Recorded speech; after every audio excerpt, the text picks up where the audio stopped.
Thank you for joining us. And our next talk is going to be on horse racing.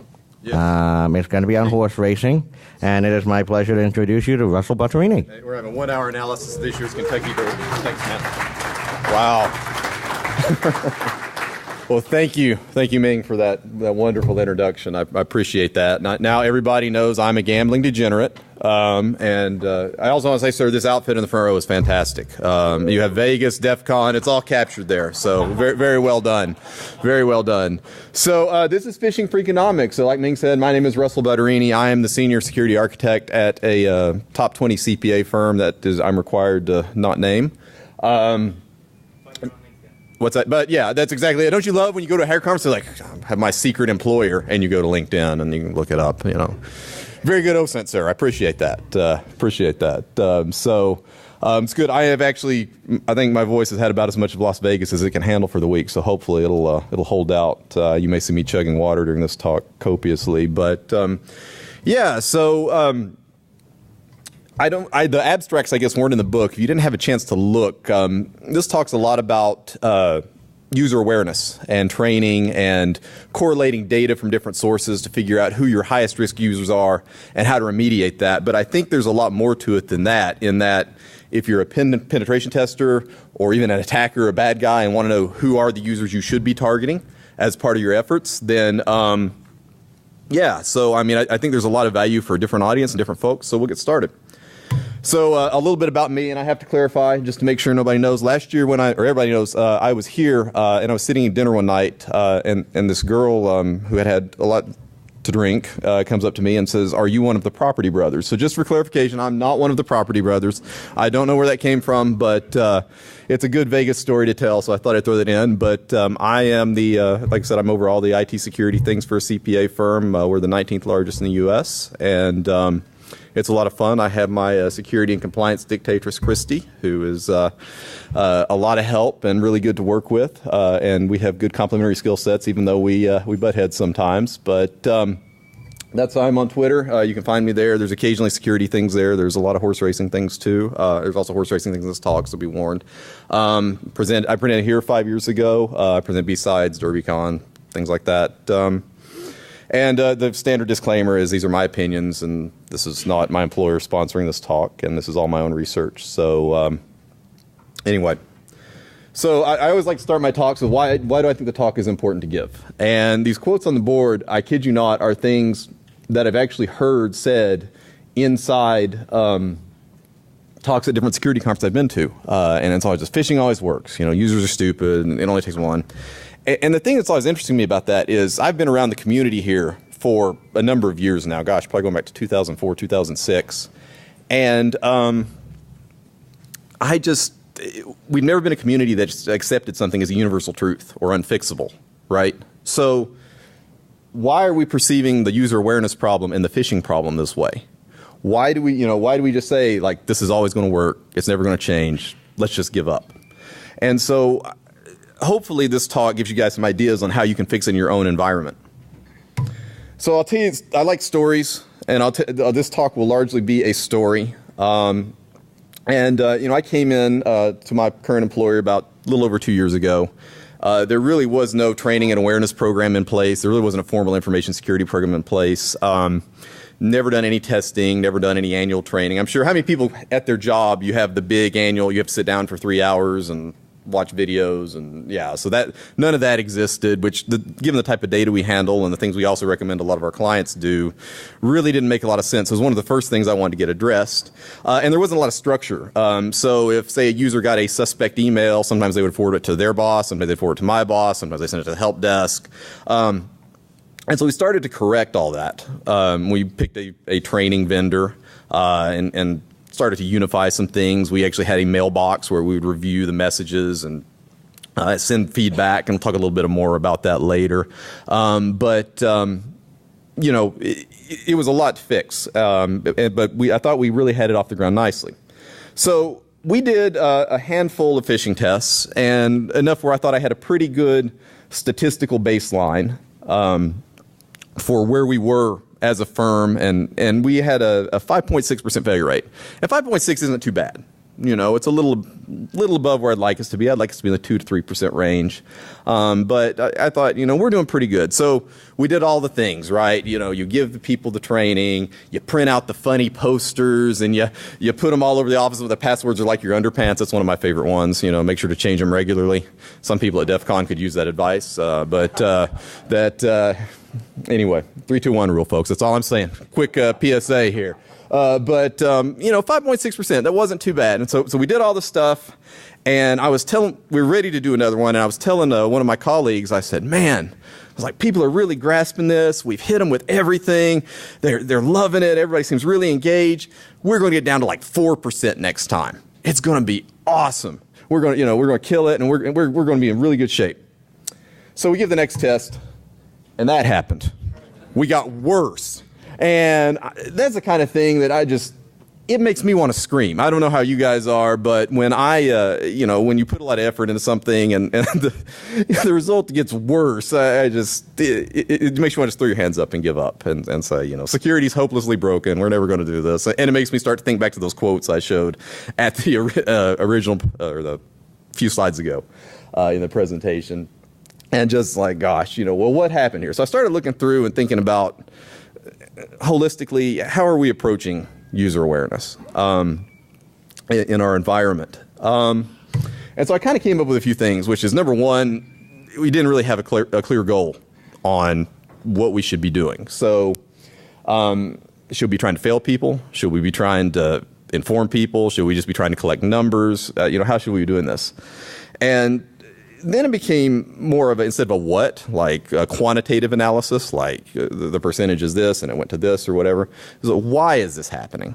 And I think one of the things I like the best about our training vendor is they give us a lot of data and access to a lot of data. The other thing, and I'll talk about this a little more later, I'm a data pack rat, and so I kind of keep data from other jobs when I've done this same sort of thing, or I also do a lot of side penetration testing work. That's actually my background, is as a penetration tester and social engineering type stuff. And so I keep it all. And I started to think, I was like, what if I take all this data and I put it together into like one unified repository and start to analyze it and start to get it to that why that I mentioned in the second bullet point. So, and by the way, I really don't think this presentation is going to last an hour. Ming generously gave me an hour to talk, or 50 minutes to talk, and I don't even like to listen to myself for 50 minutes, much less subject somebody else to it. So if you guys have questions or comments, feel free to just throw them out. That's fine. So anyway, redefining the goal of our phishing testing and our user awareness training. And I think we get into the mentality of we should try to be tricky. We should just constantly be trying to raise the bar, make it harder on our end users. But if it's just constantly trying to fail people, that's a very negative approach to it, And I think you really have to have a more positive approach where you have that positive feedback loop for the users, where if it's really like you're teaching them instead of just constantly, you failed. Well, look, I learned from the last one, but you made it harder this time, and then I failed it again. You will never get anywhere with improving those percentages and improving people's knowledge, and they just get frustrated and they tune you out, right? I don't know if you guys have experience like that or not, but that's kind of been my experience with it. But yeah. On that note, I agree with your perspective. What does your data show? Does the more punitive approach or the positive approach actually result in what you want? I tell you what, can I address that at the end, because I'm going to kind of talk about that. That's a good point. Now, I would say, sort of anecdotally, off the top of my head, the positive approach works better, and I've got some more information on that I'm going to talk about later. But yeah, great question. So, I talked a lot about stats, and before I dig too much into this, and that's the best picture of a data scientist that Google image search has. But that is not me. I made lots of D's in math in college. D is for diploma. And so you will probably see statistical anomalies and things that I didn't analyze right, or things where there are other reasons for the way they are that tie back to the math. So please don't take it out on me or be too hard on me. But anyway, I'm not a data scientist, but I do spend a lot of time at this place, which it's jokingly I say that, but it's literally looking at data to try to predict an outcome. I mean, that's what it is, and that's kind of where I learned to do my data analysis. Was going to the racetrack and playing and trying to predict. So I had this idea, and I'll show you this. If you've never been to the racetrack, they give you a program, and you get something like this on every horse in every race, and it has every piece of information from the color of the horse, from where the horse was born, from how fast it ran the last race, to a description of the last race, to, I mean, anything, and you can take as little or as much of that data as you want, and you can throw money away betting on them, which is fantastic.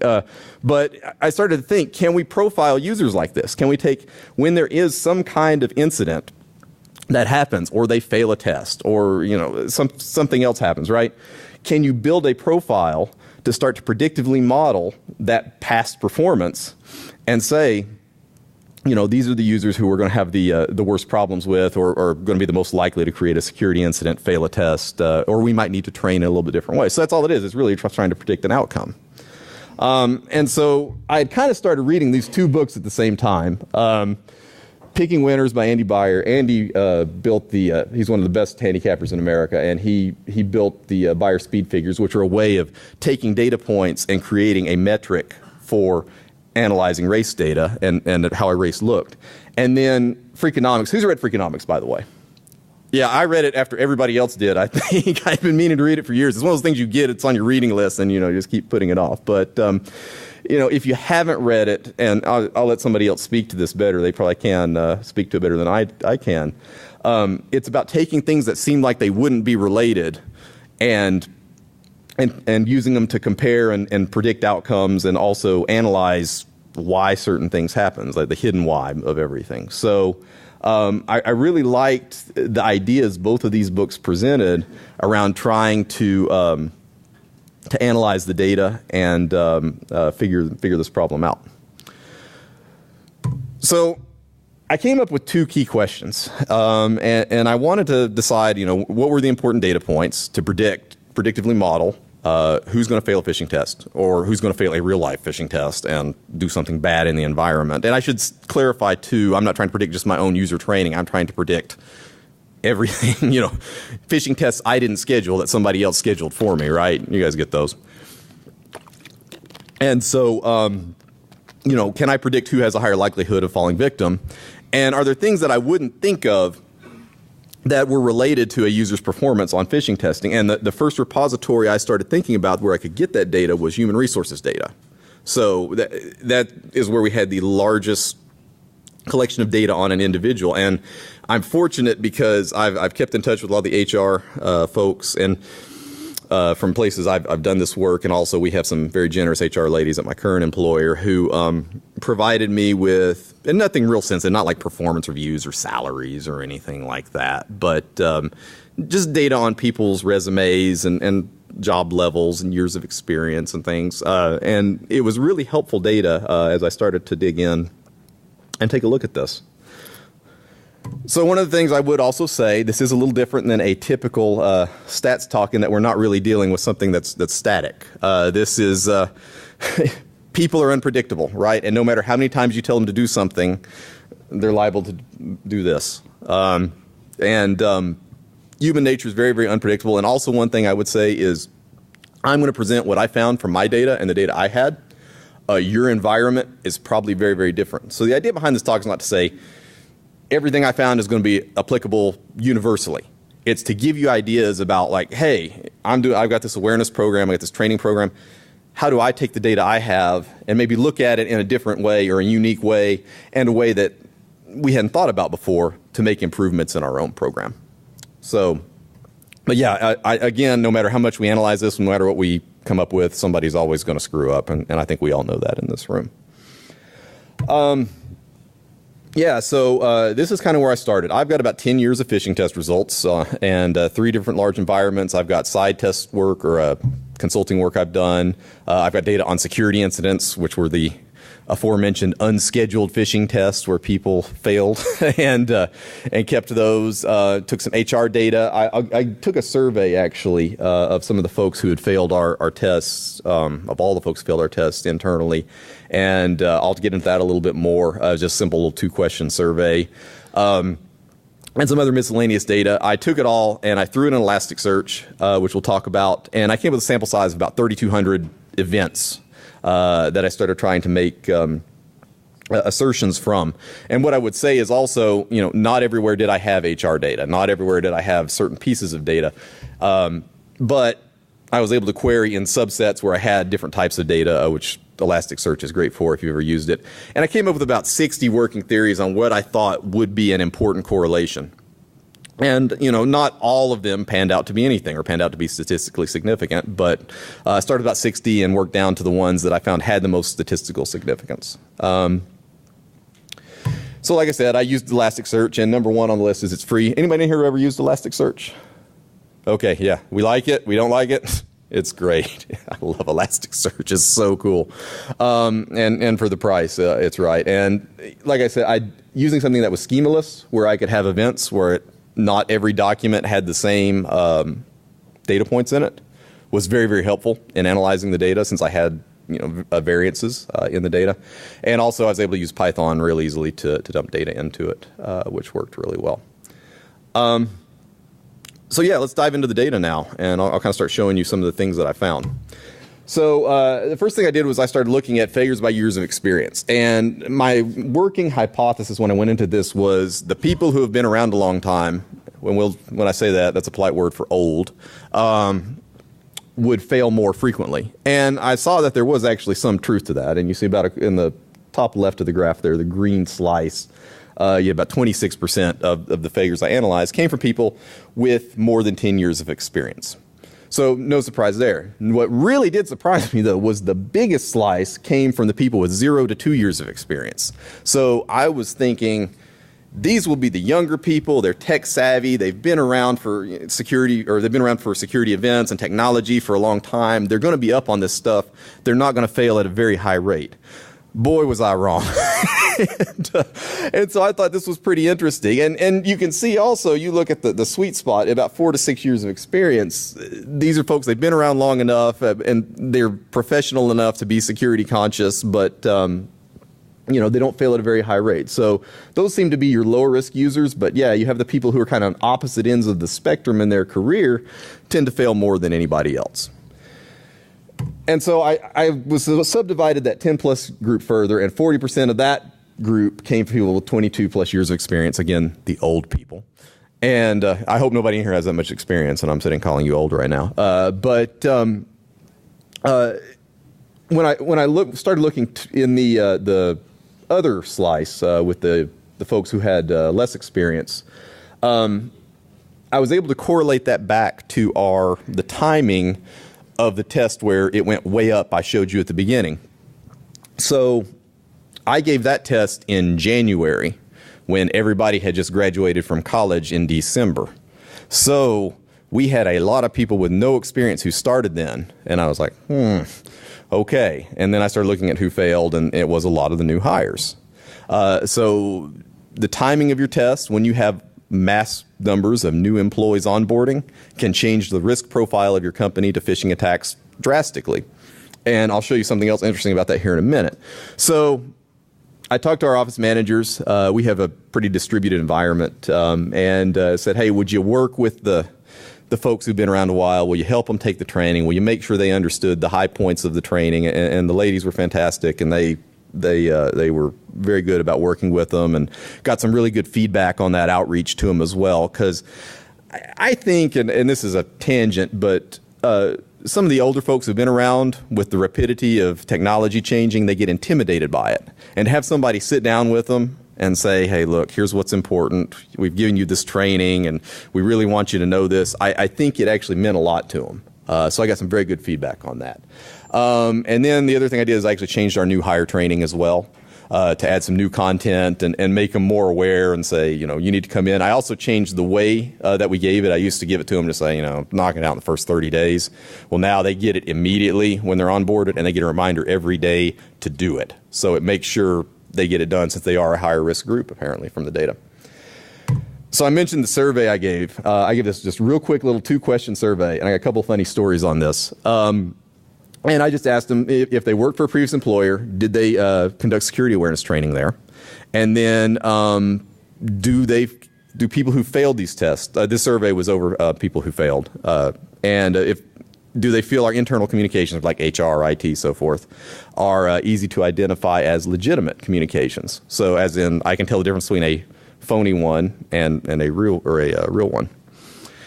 And one of the things I found was almost nobody had security awareness training in our environment or phishing testing prior to coming to us starting to do it. So it was a new concept for them.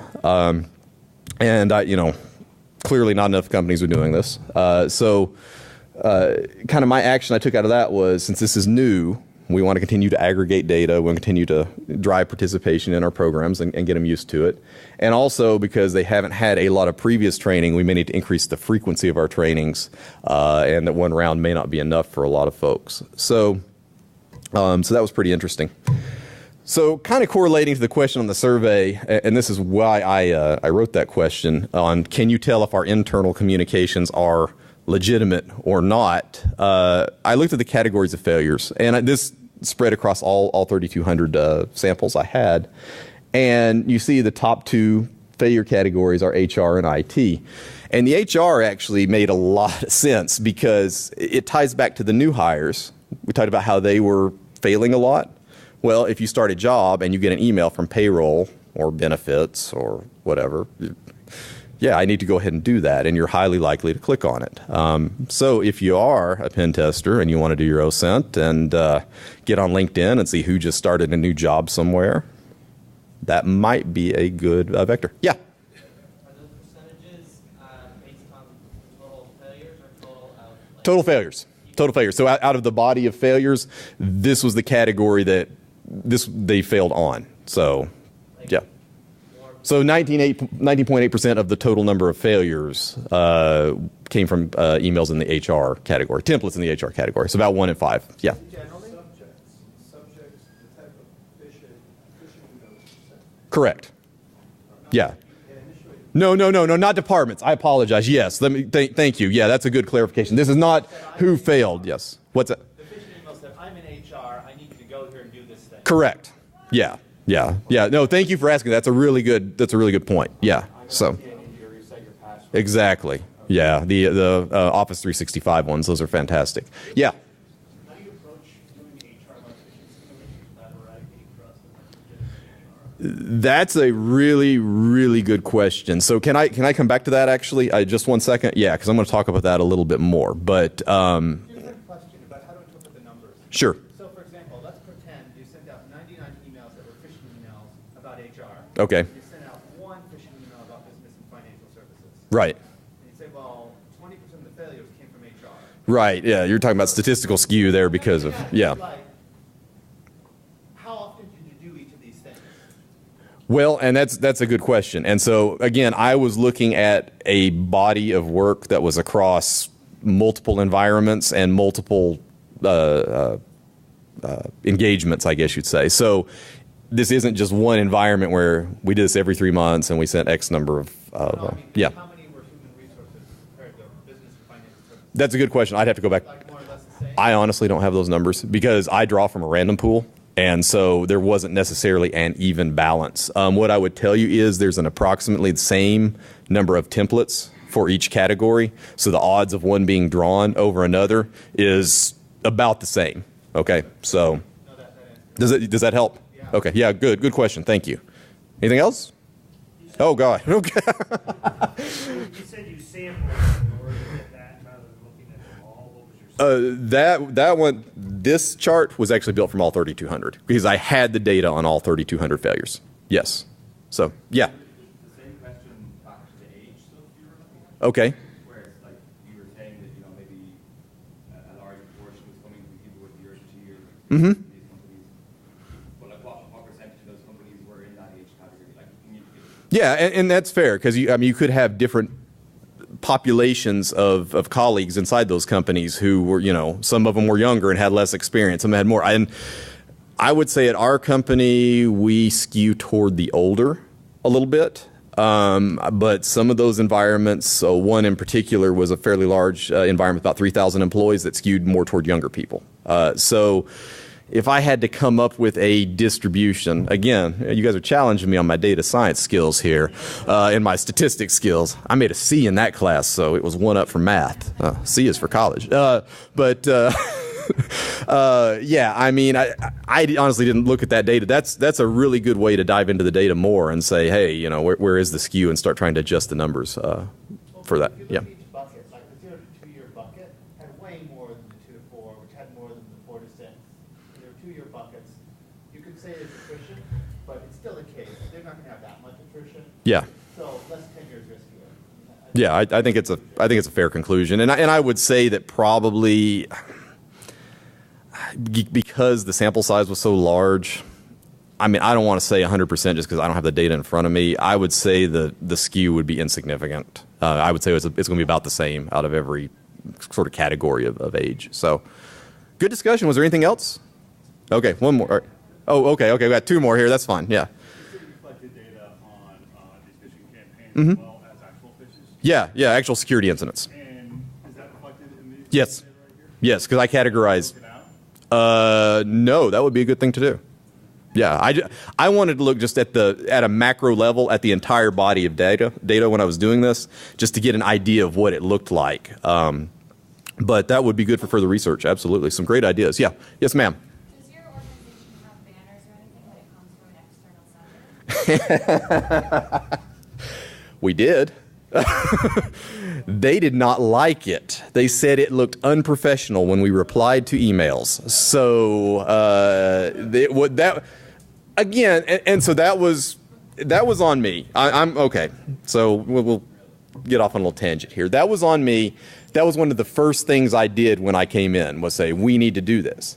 And we hadn't really built that trust in the security program yet to where they understood, like, if Russell's saying something, we probably need to do it. You know, it was more just me coming in with a jackhammer, like, we need to do this. And so one of the things I've learned, it's a cultural thing, is you have to slow down with them, and you have to bite things off in small chunks, and you have to, when you start trying to grab and like, oh, we need to do everything all at once, they don't respond well. So that was backed out. Now we are revisiting that.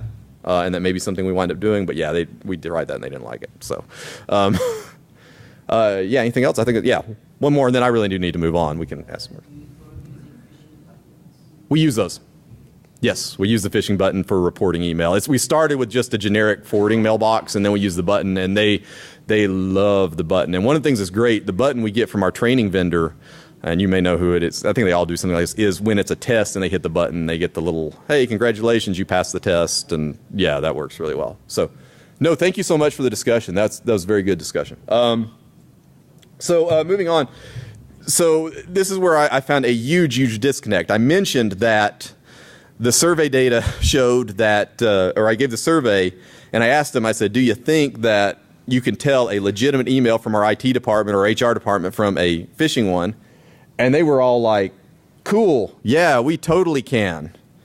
But then you go back to this and you say, so there's some huge disconnect here that we have yet to figure out. Now getting back to one of the questions, and I apologize, I forgot who asked it. It was about the trust in HR. We don't, at our firm, have a good standard look and feel for internal corporate communications. They just kind of come from a person. And I guess we're kind of that small business mentality that we still have, because we were small and then we got really big really fast, of everybody knows this is the HR lady. So when so-and-so sends you something, then it's legit. But yeah, so there's no good consistent way that the communication is supposed to look and feel. And so I actually talked to our marketing manager about that, and she is working on a more standard template for communication. So if they look a certain way, they know it's real, and if they don't, it's fake. It's kind of a way of mitigating the missing external tag of at least giving the email the body should look a way, and then if it doesn't, you kind of know it's fake.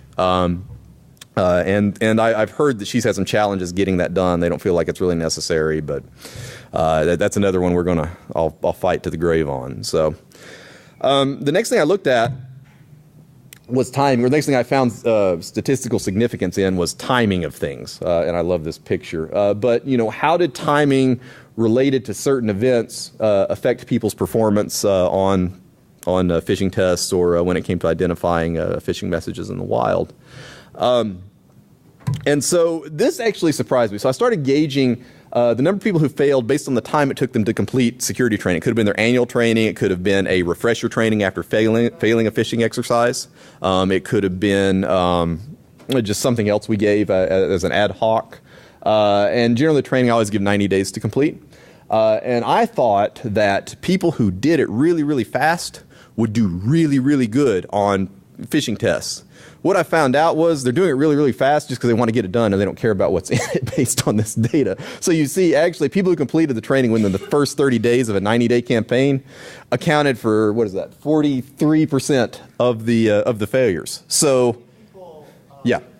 in your, let's say, current employer, Okay. tend to complete a phishing training within the first 30 days. Like, is it most people or is it like not that many?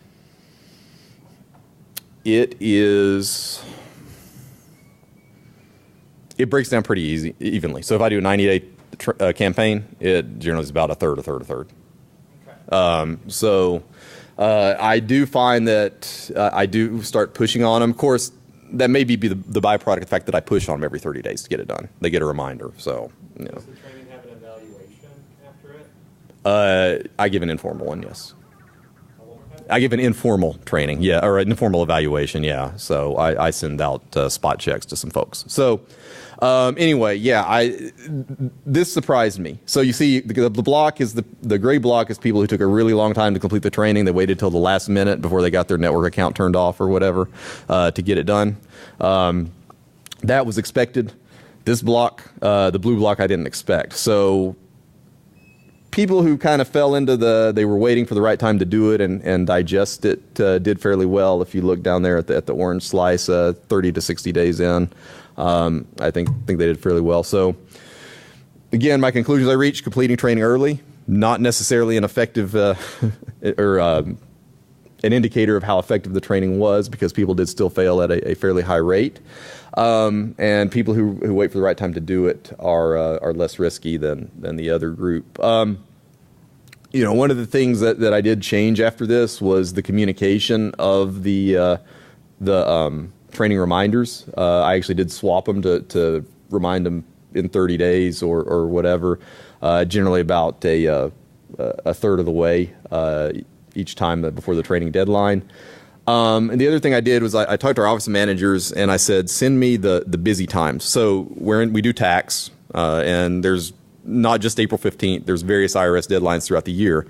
And what I wanted to do was make sure people completed training outside the busy times, because I knew if it hit busy time, they just wouldn't do it. So anyway. When you say training, are you doing computer-based training? Computer-based training and... Follow it up with the email? Yeah, it's all right. So when I say training, that's a broad category. So we do an annual training, and we do refresher trainings, and then in other environments, I got some of the data from, and also in our current environment, we do just kind of ad hoc. A new firm merger or company comes on, we'll do a training then. We'll do specific targeted training as requested for various business units, that kind of thing. And so all that's gauged on this. So do we follow it up with testing? We just do the testing quarterly. That's how I've always done the testing. It's just quarterly. And it Measuring the span from the time that they completed the training, yeah. Yeah, it can create a little skew. I agree with you. Yeah, but the training occurs quarterly. Okay, let me say that. Generally, there is some kind of training for a population of users quarterly, and then there's phishing quarterly. So as well. So this gets back to what you were just asking about too. So I also looked at the days since a user took a training before they failed the test, and as you can see, about 60 to 90 days out from the last time they took the training is where the largest body of failures occurred. So I thought this was pretty interesting. I mean, I thought this actually told us pretty much the lifetime of our training is 60 days. And when I talk about training, one of the things I would mention is you only have to tell them to hover the mouse over the link so many times, you would think. But I think any training you can give that's a little hint or just something about security awareness it gets at top of their mind. And I think that's very, very important. So. Training in between task times, like if it's Mhm. task times are quarterly, let's say, I don't know. Yeah, that's about right. And so you do the training in the middle. When do you do the phishing tests? Are they random or are they? The phishing tests occur quarterly. What I said was some kind of training occurs quarterly. Our big training we do outside tax time, the one that everybody has to take that's long, we do during non-busy season, which runs about June 1st to September 1st.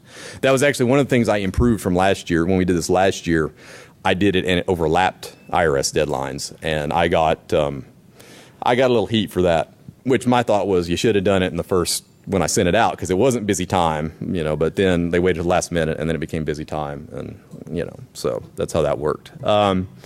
So anyway, conclusions I kind of reached from that sample was that the training lasts about 60 days. If we don't reinforce it frequently and refresh people, and again, it could just be refreshing people on any security topic, they'll fail more. So we do a lot of reinforcement now. We actually started sending weekly messages out, just little tips and things like that.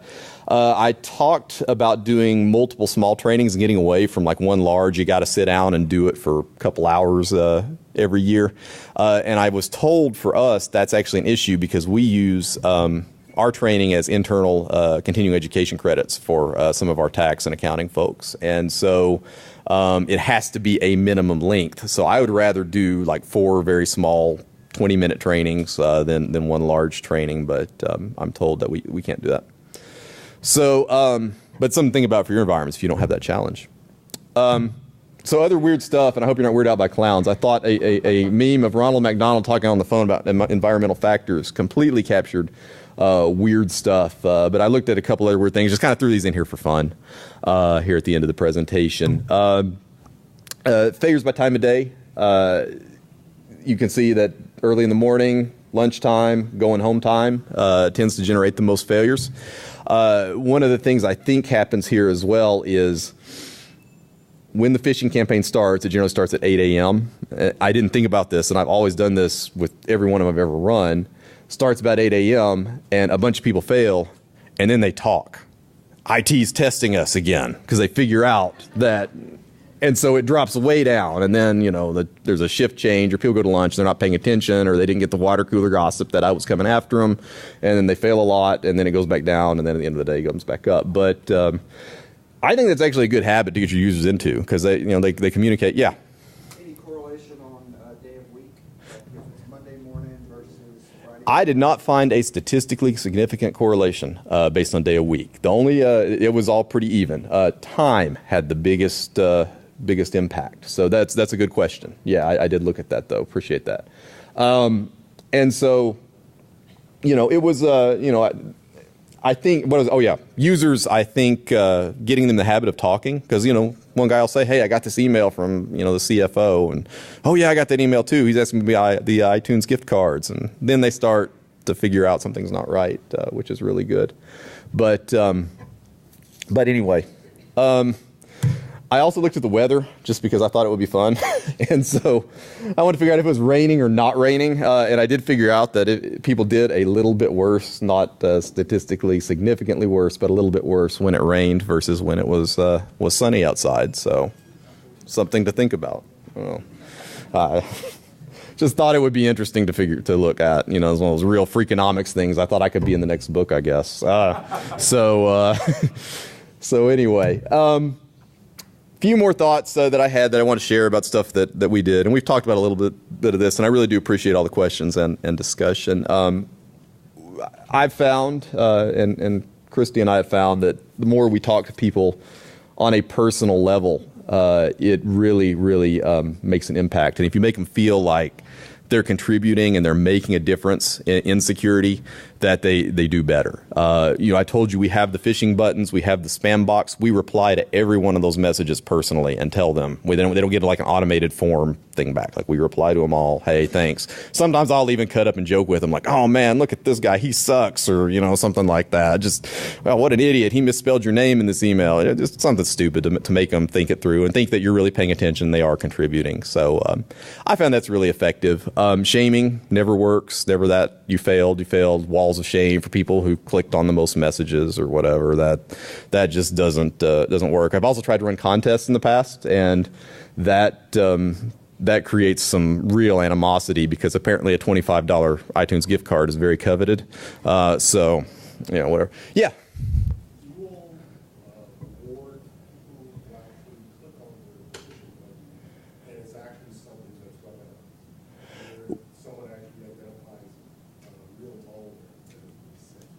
We should. Now we use the button, and it has the positive feedback loop where they get the message that says, "Hey, congratulations! Then you've passed the test. It's great." Yeah. Oh, like if they. Yeah, I mean, we do in terms of, like I just mentioned, when they report things, we reply to them and say, hey, you did a great job catching this. That's awesome. I would love to have the budget to hand out like a tangible reward, like a Starbucks gift card or something, but our volume is way too high. The users, what's that? Use the ones yeah, that's a good idea. That's a really good idea, yeah.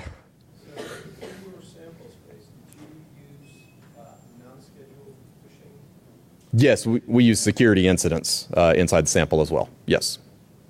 Yeah. In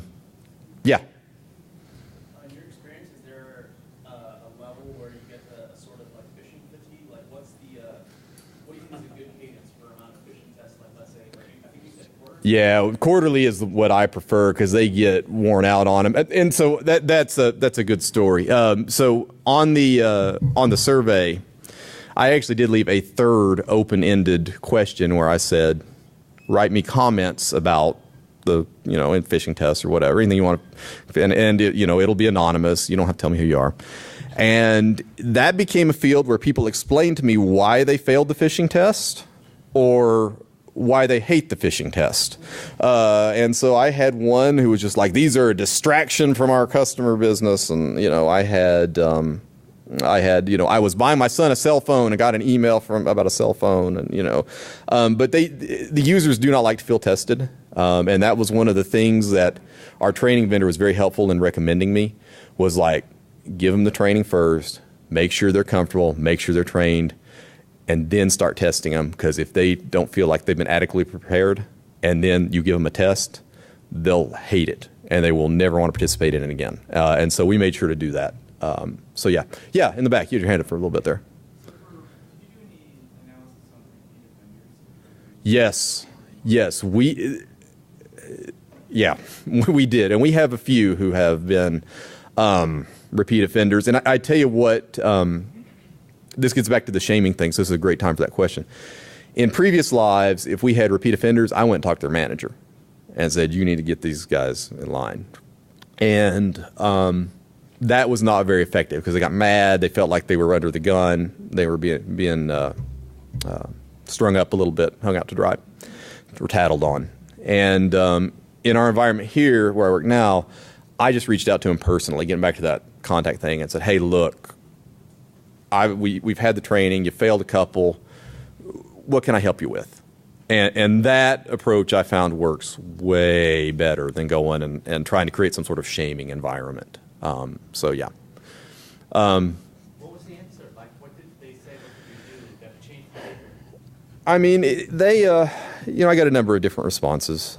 Some of them gave me the excuse, this is why I failed, and some of them were just like, really, there were complaints about the IT department. I don't understand what's legitimate and what's not, and which we saw from some of the data. But mostly they were just embarrassed. And they said, I'm so sorry, I failed a couple of these, how can I do better? And they reached out and said, and I gave them the sort of the flyer of hover the mouse over the link, look. And the folks, I tell you, the folks we reached out to personally, they've never failed another one. So, oh gosh, I tell you what, could you guys hold your questions for the end? I'm going to run through these last couple slides, and then we'll field some more. So I just got 2 slides left here. So of the results, I don't feel like I've got enough data. We haven't implemented everything yet. Again, I've had some challenges with getting some things implemented. But we did drop 2% after the bad test where it went up to the next test. So I felt like that was really good. Now, I want to do a couple more tests to make sure that wasn't some sort of just anomalous thing. I want to see, particularly with the timing we talked about, the next batch of new grads who come in. I want to make sure they do better and just make sure that it's a continued trend downward before I say conclusively this is the panacea for everything in our environment. But I will tell you the feedback I've gotten, and really more than stats, when people email me and say, I really like the training, I really like the stuff you guys are doing, it makes me feel better than seeing a percentage drop down or something like that. So I've gotten a lot of that, and that's been very, very helpful. Anyway, yeah, that's it. That's the material I've got. Thanks again, Ming, for introducing me, and Packet Hacking Village guys for letting me come talk. That's me. I'll throw these slides up later there if you want them. And yeah, let's grab some of the questions and have some more discussion here. So. All right. No, let me answer your questions. Come on. All right. Yeah.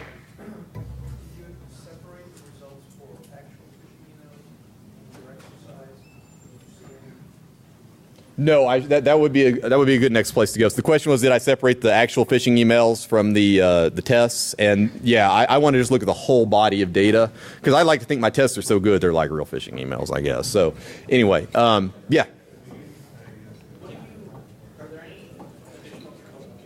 No, I'll go ahead. Yeah, I'll get him next. Yeah. So.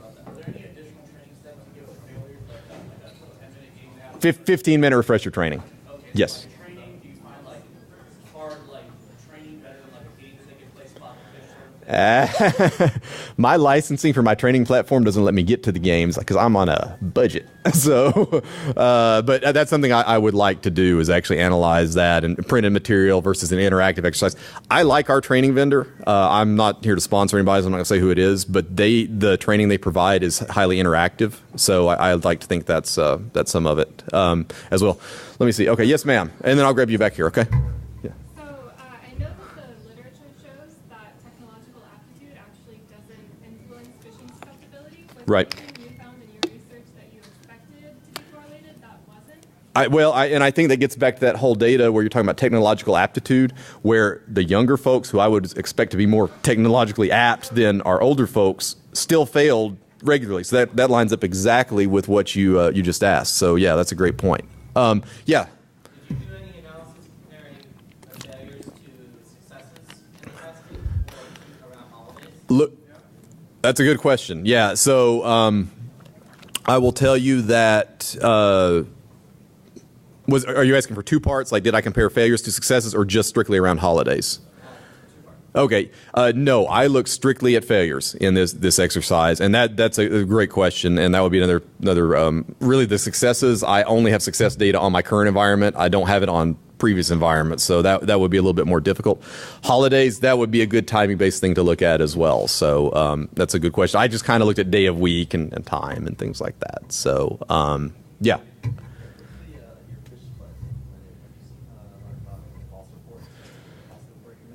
No, never. No, some people like to take their junk folder and just fish. Yeah, so they do that. Yeah, so yeah, we get a lot of them. Yeah. Is there a feedback loop where if someone's had the training and still doesn't know if it's a phishing email or not? Is there a distro they can email, or do they just go to you directly if they wanted some help with that? Yeah, there should be a distro. That's actually a good point. But most of them just email me directly. So we have a fairly small security team. It's the 2 of us. So between one or the other, they find one of us. So yeah. Oh gosh, yeah. Go ahead. You guys fight it out amongst yourselves. Who wants to talk first? We use a vendor that actually changes the links that people get in emails. Sometimes We do that too. Yeah. So have you found any difficulty for the advice? Just hover over the link. The good thing about the vendor we use is it includes the original URL as a query string parameter. So I actually teach people like, hey, look, it's not right here where you'd expect and where the training says it is. It's over here. So, yes, correct. Yeah, so it's still in there. Yeah. Yeah, go ahead. Good question. Sure. You mentioned manually emailing those people back, which I think is awesome. Mm-hmm. Give a personal touch. How do you do that at scale? Like, That's a good question. That's doing that, so, I mean, that's yeah. I mean, our environment's about 2,200. So we get 100-ish a day, maybe. I mean, it just depends. Yeah. Now, one thing we do, I will say this. So if we get a broad, like 400 people get the same email and they all report it, we have a little WordPress site I nailed up, and we'll just post it there, and people are actually referred to that. Said like, hey, before you send something in, check the fish board, see if it's on the site first. You know, really what we're applying to is a lot of the one-offs. We really need about 5 interns to do that, so we can do better stuff. But but anyway, yeah. Similar to him about the hovering thing, I just recently I read a thing about the hovering thing, a research thing saying that a percentage of people were accidentally clicking. While they're trying to hover, yeah. So there's a study saying that they're kind of backtracking on the whole hovering. Well, and we try to train them in multiple parts. That's like one of the last things we tell them to look at. It's really like, who's the sender? Were you expecting it? Does it have an attachment? You know, all those things. And then the hovering is sort of a last resort. Now, we're also fortunate too. We use the vendor that does the link rewriting, so they've blown up the link and scanned it, and it lands them on a splash page that says this may be malicious. I've also found the splash page doesn't stop our users from clicking on things. So, I mean, you know, we've layered up God knows how many URL filtering and that, and they still somehow go around all of it. But, yeah, anyway. So, I think that, anything else? Oh, okay, yeah. One quick addendum to that. We had an episode in the previous company about 3 years ago. Okay. We're hovering over. If you don't have the right GPOs enabled on your infrastructure, hovering over it can be seen as reading. Yes, it can. And it actually launched a ransomware attack. Ooh. On ransomware. So yeah, it only affects about 9 users, but still, you got to make sure in your environment, if you say hover over, that you have the right GPOs, you have the right technology behind Podium. you. Because you could actually be introducing another. That's valid. issue. No, that's a great point. That's actually something to think about. Okay. Anything else? That's awesome. Yeah. Do you have Where's experience working at a company that has multiple locations, sort of thing, and dealing with fish like this? You mean in terms of multiple like email domains and or just yes. So ours right now we're spread way out. Like I mean I work from home and I'm not near any of our offices. So yeah, we have about 80 offices and they're spread from across the lower third U.S. Do you see any difference between like say home office does great, but like one way office, some other person does their own thing, fail more often? And do you Yeah, actually, that's a really great point. And so we did have, and this is not my current company, this is a previous employer, it had a similar decentralized environment. We did have an office that was out in Seattle who we never visited just because they were out in Seattle. And I'm from Nashville. And so we found that they did not do real well on the phishing tests repeatedly. They didn't have a local IT. We didn't do any security testing. They were kind of man on an island out there. And yeah, that is the amount of interaction you do with them. It does make an impact. Yeah, so I think it's really important to try to make everybody feel part of a program and feel that personal touch. So. Yes, yeah, we actually took a trip out there and we sat down and had a security brown bag, 2 hours, just me and our director of compliance, and let them ask whatever questions they wanted and things like that. So, yeah. So. Is your data based on domestic or is it international data? This is all domestic data. It's only domestic? Only domestic data. Yeah. So, okay. Yeah. Do you do any statistics on the device that was used? We do track statistics on the device that was used. And I have found that mobile devices, people will open crap on their iPhones every time they get it. So, yeah. All right. Well, thank you guys. I know this is a tough time slot. Oh, I'm sorry. There are a couple more questions. Do you run into any trouble with external companies using templates? For using templates?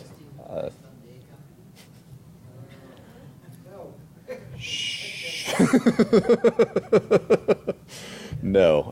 Well, so now I stick strictly to what our training vendor provides. But yeah, in the past, you can clone. I've cloned a few. So yeah, good. Well, thank you again for coming. Appreciate it, guys. Yeah.